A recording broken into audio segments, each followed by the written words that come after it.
Sports Chasers Podcast. Coming to you live and direct with your host and your moderator, Kevin L. Warren. This is a real sports podcast for real fans. Hey, what's going on, everybody? What's happening, everybody? Nope, it's not Thursday. It's Monday night. It's 7 o'clock Eastern Standard Time. Daylight Savings Time. Hey, it's the Sports Chasers Podcast, and as you can probably see on the recap, it says Boxing Talk recap of the Crawford and Spence fight that appeared on Saturday.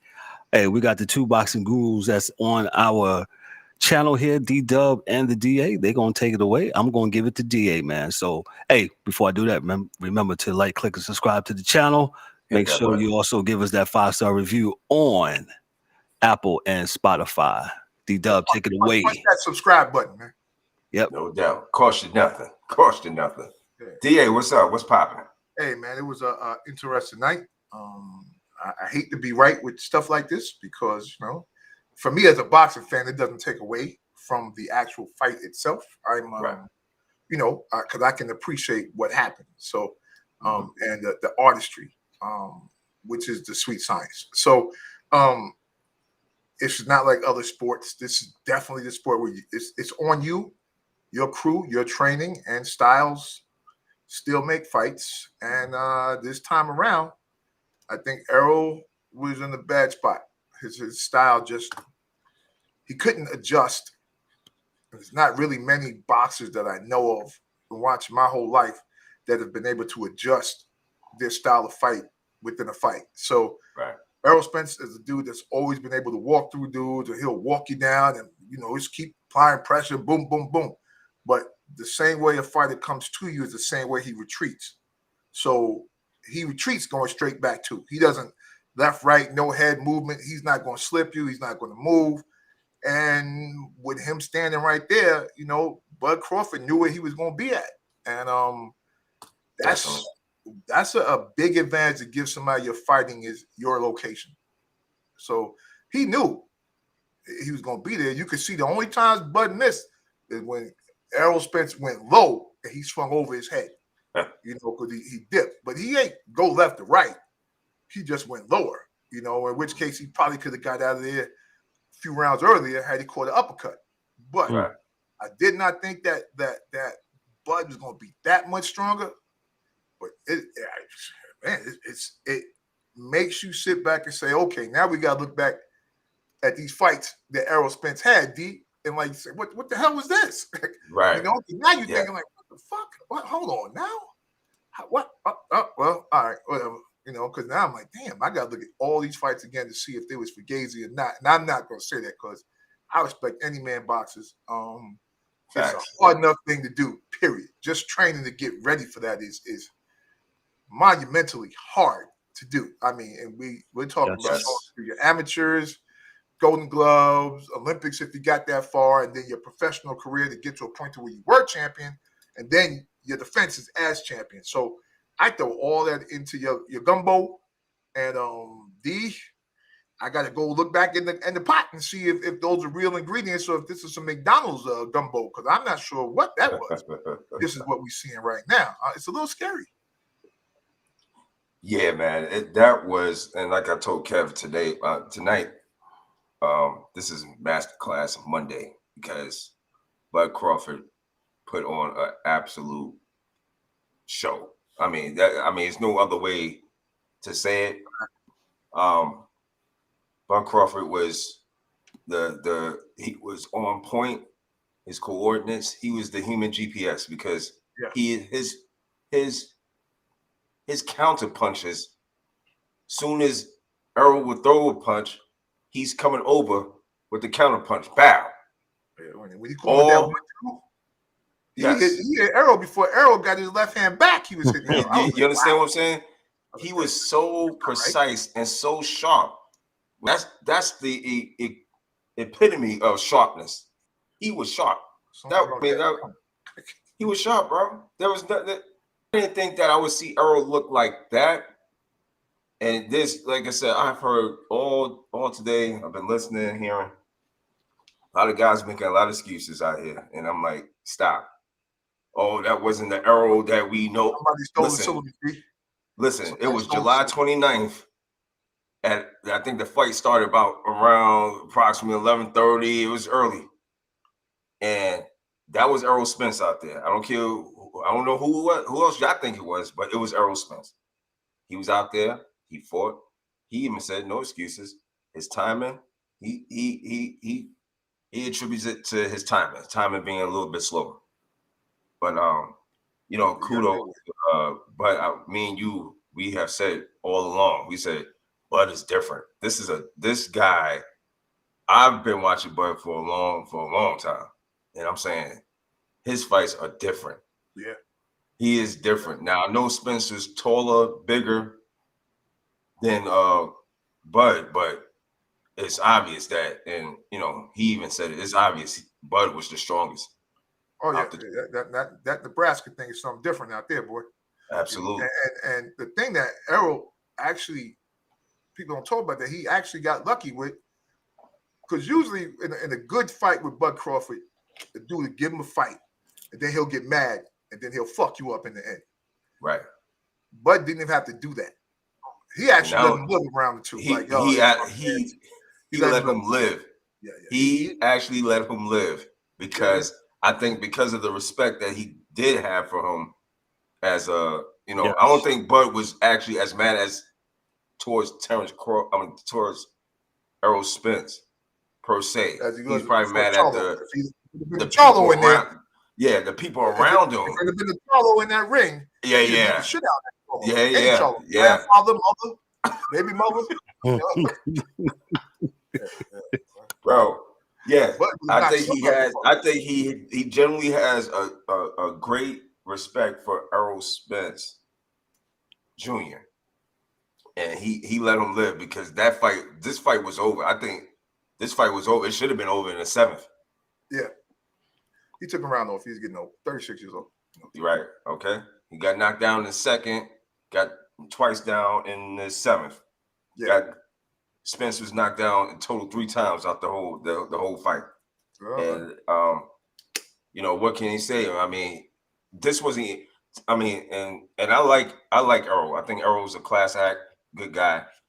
But this wasn't even close, man. It wasn't even competitive. I mean, if we want to sit here and be honest, it wasn't even competitive. And it wasn't. Make him do the stanky leg, and he did. He made him do the stanky leg.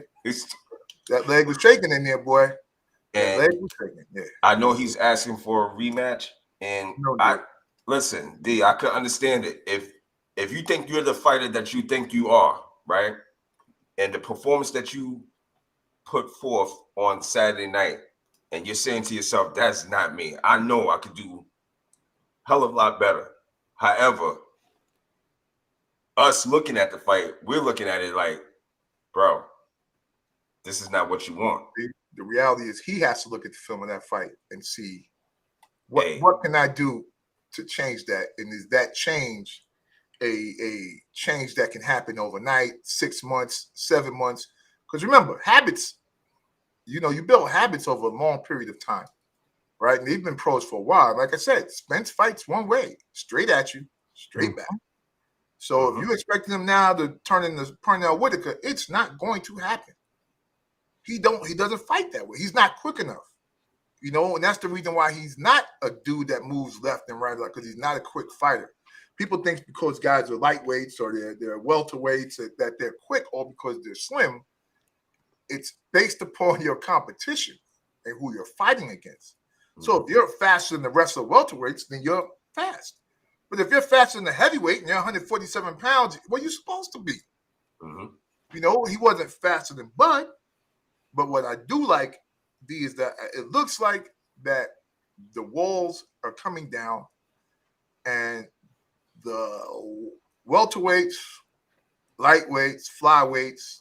I'm not going to get down to the strawweights because that's a totally different ecosystem. Bantamweight, you got the Japanese dude. The beast, right? So I think now these cats are starting to think about, okay, am I strong enough to move up and fight? And can I get this money? Because the fights need to be made, and either you go shit or get off the pot. like my grandmama used to say. So, we just have to wait and see who's ready. Like, we talk about this all the time. We're not going to have no situation where you a champ and don't fight for 2 years, or you're going to go fight a UFC dude. Man, get that belt back. Bring that shit back here. Yeah. And then dudes that want to fight. They may not be as good as you. They may not be, but guess what? They're willing to fight. Right. So we'll take them. We will watch the fight, right? Because this whole crew of youngsters right now all know each other. Right? They all came up. You got Tank, Secure. They talk mess with each other, all the rest of that, but they all have a genuine respect. You know what I'm saying? Haney, Spence, Bud. I don't know you want that Boots. You may want to leave that fool alone. Boots, you may want to just leave him where he at. Apollo Creed's trainer, Duke. This ain't what you want, man. It's not what you want right now, man. This ain't what you want, brother. Turn around, go back. Yeah. Because that dude there, he's a little off. But there's a lot of good fighters that we watched through the COVID time, and now, when ESPN just had to put every fighter on, before, dudes wasn't paying for pay-per-view, so forth and so on. We got to see a lot of fighters at this weight class that are willing to get fights. And I think this may have been the one dudes was blaming Floyd because, Floyd messed up because he was only – no, that's not actually true. That's just a narrative. But I think it's good that these fighters right now are willing to take these fights. And win, lose, or draw, man, shit. Look, you can't have the belt forever. That's the thing. Once you win the belt, it's yours. Now, you can lose it, but you can keep a copy of one in your house like Floyd does.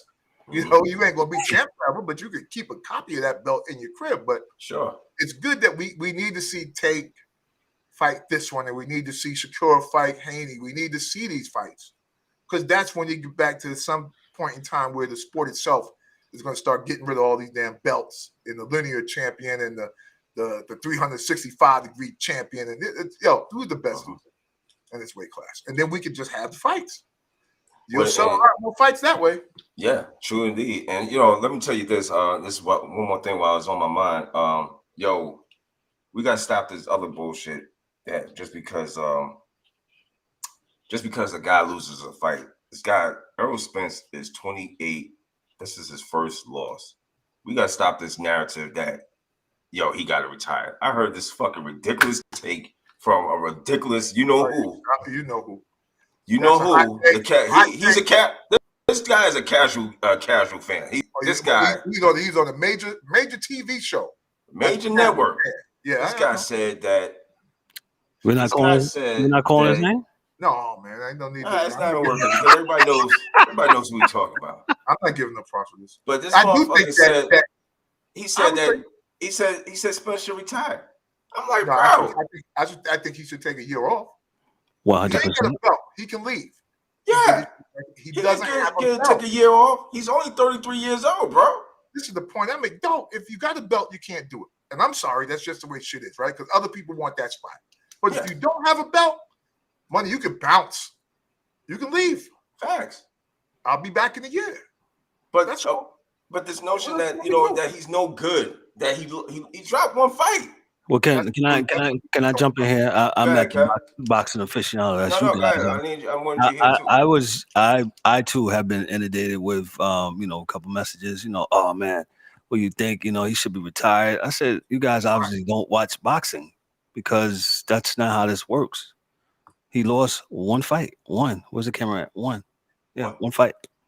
One fight, bro. One fight. A lot of fights before they leave. And it doesn't make him a bad fighter. Right. He lost to a better fighter. He lost to a better, greater fighter at this time. Yep. Bud Crawford is pound for pound boxer in the world. Right? There's no shame in losing that race. There's no shame to that. You lost to Usain Bolt. Fuck, what you want me to do? Nope. He's fast. What do you want me to do? No. We need to have a show just on what's the difference between a casual and an actual. They know who they are. See, the thing about boxing, they know who they are. They just they fly by nights. They like to be seen. They come out. You know what I'm saying? They don't got a dog in a fight. They don't give a fuck. They just boxing is a real casual sport thing because boxing is an event. Yes, there's probably not any other sports. Maybe UFC back in the days that a fight is an event where this is it. Everybody's here. Everybody's at the fight. You bring your girl with you. Boom. Got your mink on. Yeah, dudes ain't going to football games with their wifey. Period. You're even going to an NBA game with wifey. You're not even doing it. You're going to a boxing gym. You bring wifey with, make sure she right, her hair good, boom, boom. You know, that's what they do. That's what it's been since we was kids. This is what they do with the boxing thing. So, so you're gonna have a lot of casual fans because you got people there that don't really care about the sport.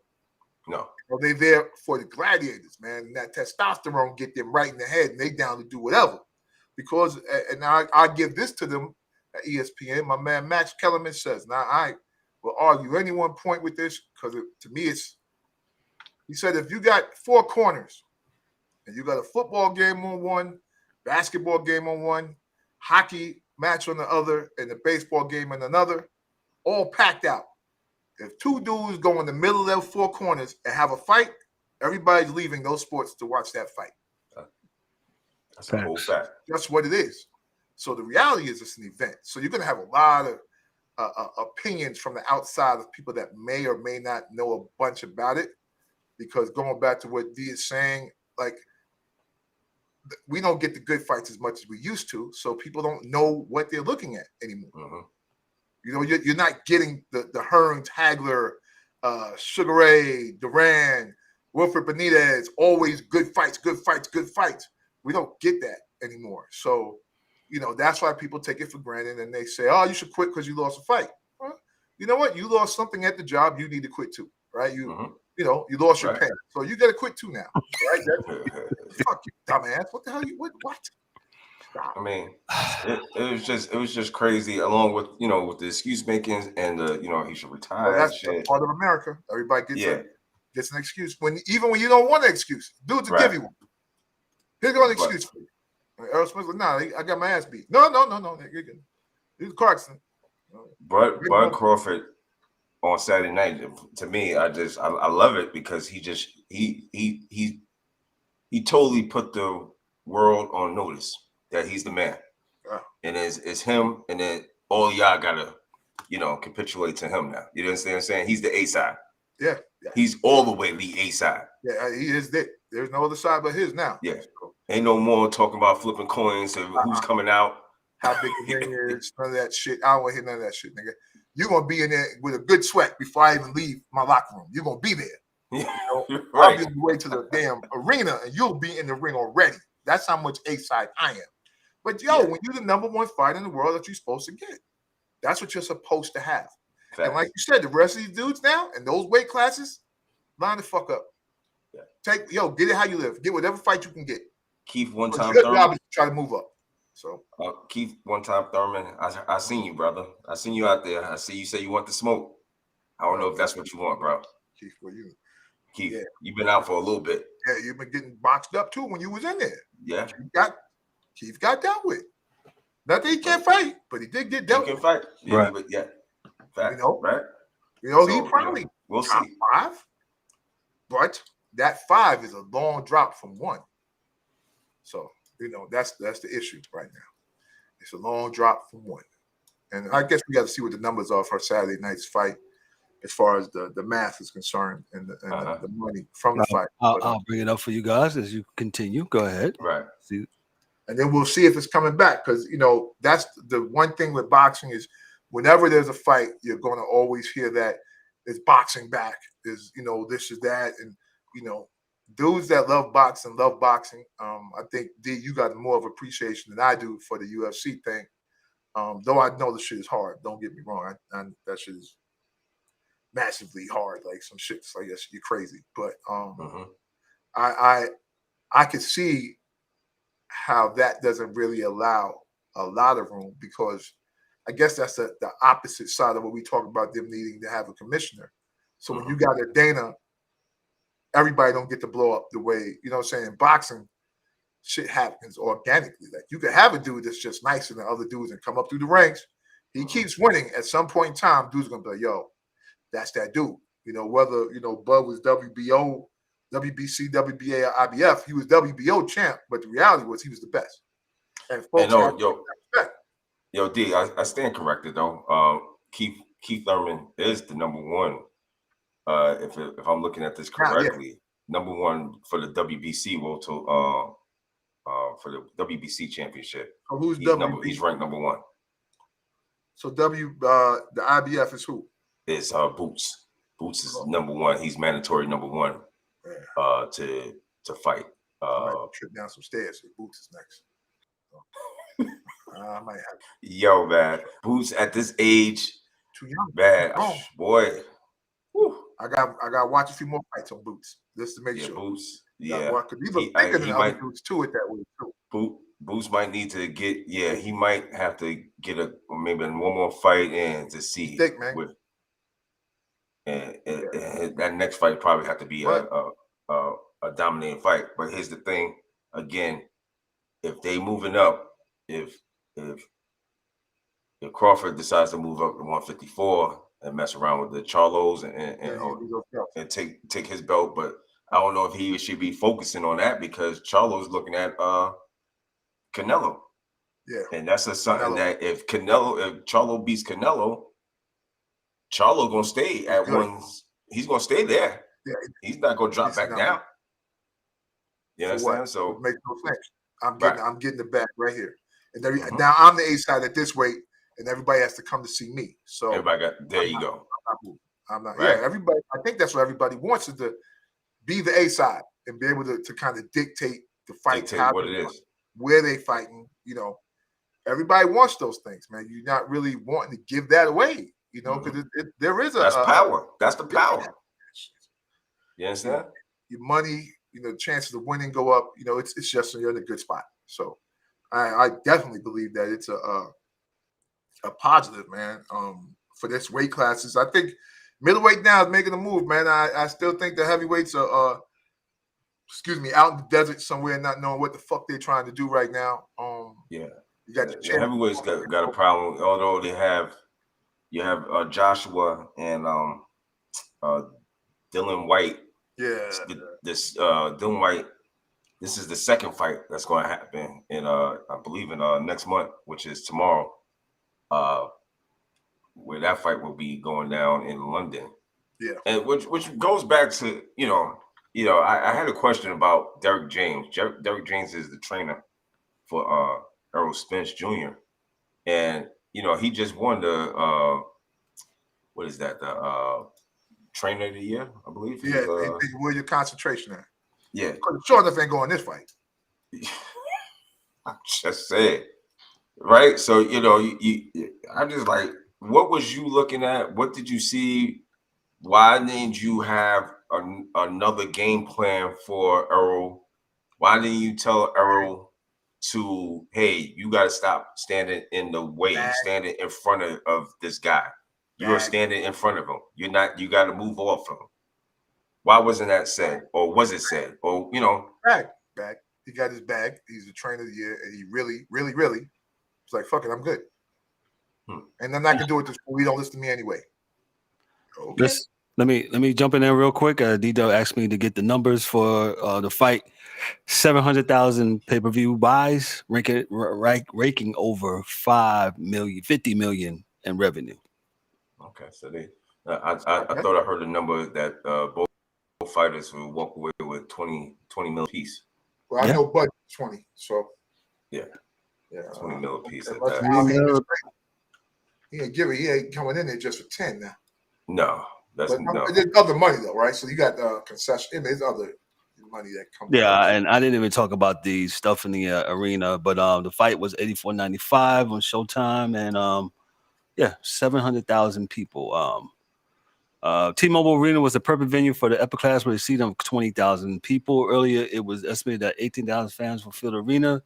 The crowd was estimated as a sellout at 19,990. So then I'm reading another one that Errol Spence Jr. will earn a guaranteed fight purse of $4 million. With the pay-per-view sales, Spence will also receive an increment of $6 million. In his fight purse, he will also earn pay-per-view sales, adding his total payout to $8 million. Right. Yeah. Hey, shit. So I can get my ass beat for less money than that. So. Well, yeah. That's what it is, man. So I got no issue with it, man. I like to see good fight. It was a good fight. It wasn't a good fight per se. if you like boxing, it was a good fight because you could see things that were coming.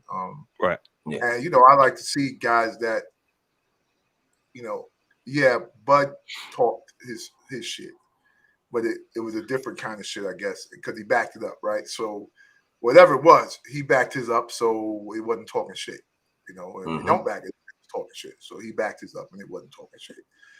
But I think Errol Spence will be back. I think he does need to take some time. Make sure whatever's wrong, he gets right. And then they move forward, man. Then you can think about the weight and everything else. Because, some guys, you move up, you bring that power with you. You do some other things that may be able to unlock some of your potential. But my thing is that he was a champ. So there's not much potential that he had locked up, man. He's a hell of a fighter, man. He's going to be a hell of a fighter for the next, 4 or 5 years if he wants to be. I don't think he should retire.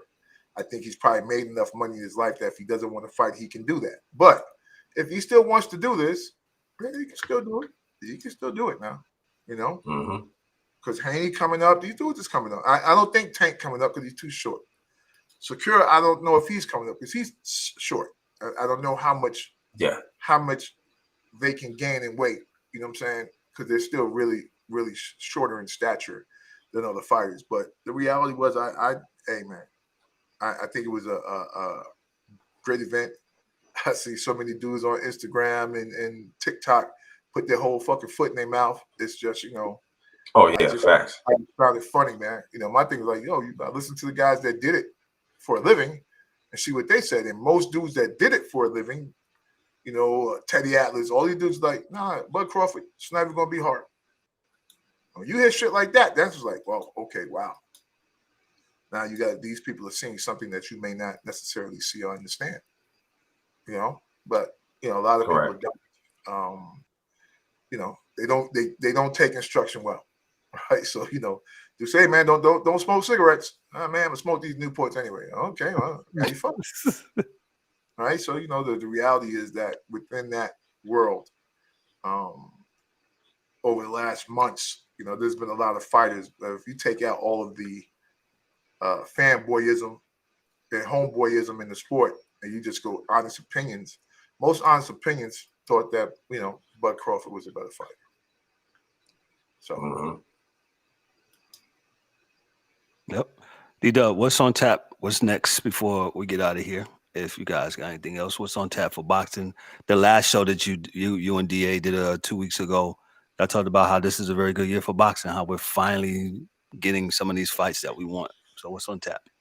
Good year for boxing. Let me answer the question. The angry one, what's up? Shout out to you, man. Thanks for joining. Yeah. The Chase, he said, what's up for Spence and Crawford, man? Well, again, Spence wants, and they're shooting, they're talking about sometime in December, so we'll see how that yeah, that's what I said. He wants it, he had it in his contract, so that might happen, scheduled for December, so they might run it back. I think it's going to be the same result. Because like I said, Spence had absolutely, none of his shots was effective, but he threw twice as many punches and landed half as many times. So, which means he wasn't looking at what he was doing.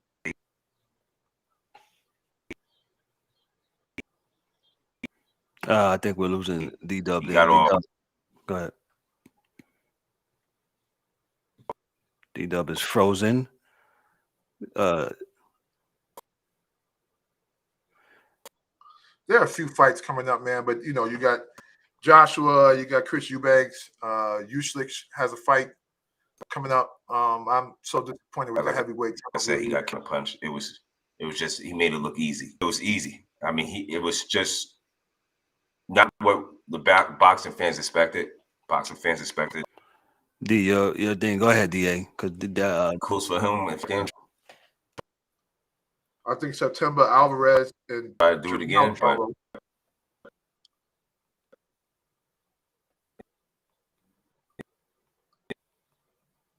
yeah, go ahead, D. We're gonna finish up. I think it's gonna be the same result. And as far as it's probably gonna be a yawn fest. I guess. What else? You got We they got a Charlo fight got the coming up Charlo against and Alvarez, Canelo but I'm in like, September. Ain't he fight next week? But I don't know how I don't know. Dudes don't fight 3 years and they're gonna fight twice in one night. So I don't know what the hell's going on. So so I'm not necessarily sure what the hell's going on with them, man. But it should be interesting, though. Like I said, guys, read a book, look it up. It's a beautiful game. I know you guys really, if we can get past the violence and understand that guys sign up for this and this is what they're doing, there is a lot of art to this, man, and you can really appreciate it if you want to and sit back and watch and see what they're doing, man, because it's beautiful. To me, it is, at least. It's beautiful. So, Yeah, no doubt, man. Hey, we're gonna get out of here. As the Dubb alluded to, this is the Sports Chasers Monday's masterclass boxing talk. These two guys, the DA and Dubb, having some internet issues over there, man. Give it to you. The real boxing talk, as the angry one said, not that fluff stuff, not no hot taking and all that, and shot making stuff. Not a real boxing talk, man. By real people, man. You know what I mean? So, listen, we're gonna get on the out of here. And I know Dubb, you back? You back? Can we see you? Yeah, is you back? Is you back? No, I don't know. Is he back? He's there. He's there. Yeah, I don't know. Yeah, he can hear you. Yeah. Parting shots before you get out of here. I gave that big speech. I don't know if y'all heard me. He was in and out, bro. Give it to us one more time before you go. Yo, I appreciate everybody. Again, a good night of boxing, man. So, check us out Thursday night, Sports Chasers Podcast. DA, got anything before we go? No, sir. We good. My man. Hey, make sure you check us out Thursday. Yeah, it's Monday, but make sure you check us out Thursday. Thursday night, we got a special guest. We got my homegirl, Danny. She has her own podcast, Danny's Dugouts. She talks nothing strictly about the Yankees. And her, like me, and like the three of us on the screen tonight, we're pretty not much happy about what's going on with the Yankees, man. So you want to be here to check out Danny and us, chop it up about not only the Yankees, but also what's going on with baseball and all that stuff. So make sure you check us out. Check out her podcast. Her podcast is it's called Danny's Dugouts, man. So you want to be here Thursday to check that out, man. And we'll talk about finally talk about football. Yes, we'll talk a little bit about football, a little bit. Seeing what's going on, man. But Cat's been talking about football the whole summer. I don't understand, but yeah, whatever. Yeah, this is as you can say, a well-rounded sports show. On behalf of myself, I'm Kevin L. Warren. For the DA, Dubb. Hey, the angry one in the comments, Dan, and and Mike Mills. Yo, this is Sports Chasers Podcast. Y'all be good, be blessed. See y'all Thursday night. Be good. Later. All right, fellas. Peace.